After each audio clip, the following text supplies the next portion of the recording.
I'm John Harbin, and these are your top stories, and this is your news of the week. Nearly $1 million will be given to victims of an investment scam perpetrated by Henderson County businessmen Brian Noel and Alexander Klosik. The Department of Justice announced it will be releasing nearly $1 million in forfeited funds to the Western District of North Carolina Clerk of Court for distribution.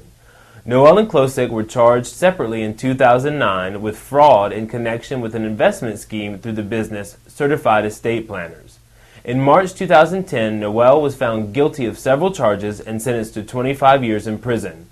Klosik, who pleaded guilty, was sentenced to just over 7 years in prison. Henderson County officials said earlier this month that crews are making progress in the Solid Waste Capital Improvement Project that will result in a safer, cleaner experience for those who recycle at the Stony Mountain Transfer Center. The project, which is about 30% finished, is scheduled to be completed by the spring. The $3.4 million overhaul of the facility includes building a larger citizen convenience center, relocating scales, and constructing a concrete slab to process scrap metal and appliances. A federal grant will improve students' access to mental health services at county schools through technology. The school-based health clinics run by Blue Ridge Community Health Services received a grant of $160,000 to purchase and install telemental health equipment in the county's middle and high schools.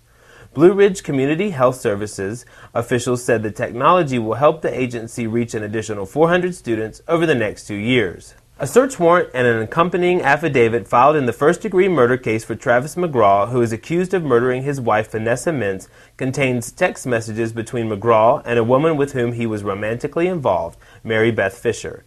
Special Agent Steve Maudlin with the SBI filed the documents on May 19th. The search warrant details items seized in the case, such as the records of text messages between McGraw and Fisher, and reports from Mintz's daughter and guests staying at the Saluda Mountain Lodge.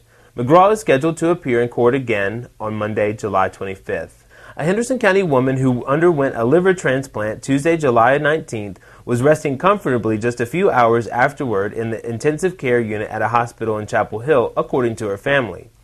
Heather Ledbetter went into surgery at 5 a.m. and doctors finished around 11:40 a.m. Tuesday. After being in recovery for a couple of hours, she was brought into the ICU, where she remained on a ventilator. Ledbetter, 27, was in need of a liver transplant because blood clots developed in the veins of her organs 3 weeks ago as a result of a rare disease. The Henderson County Law Enforcement Center, scheduled to open in October, is nearing completion and should come in under budget, according to officials. The nearly $7.5 million project consolidates the sheriff's office into one location, with the exception of dispatch and a satellite office at the Blue Ridge Mall. The 60,000 square foot building is 3 stories, including a partially finished basement.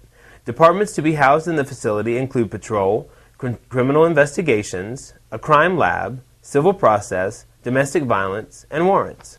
A Henderson County woman died Sunday, July 17th at Mission Hospital of injuries she suffered in a wreck involving several motorcycles the day before on I-26. Tara Thomas Wakeland, 41, was a passenger on a motorcycle driven by 41-year-old Melinda Scheichler of Lake Toxaway when the accident occurred at about 2:20 Saturday afternoon near the Upward Road exit along I-26. Scheichler was listed in fair condition at Mission Hospital in Asheville on Monday, July 18th. Convicted murderer Gary Michael Hilton is now in the Buncombe County Jail as he awaits a hearing in the murder case of John and Irene Bryant in U.S. District Court on Monday, July 25th. An automated service for the jail confirmed last week that Hilton, 65, is being housed in the facility. For more on these stories and other headlines, be sure to check us out at BlueRidgeNow.com, follow us on Facebook and Twitter.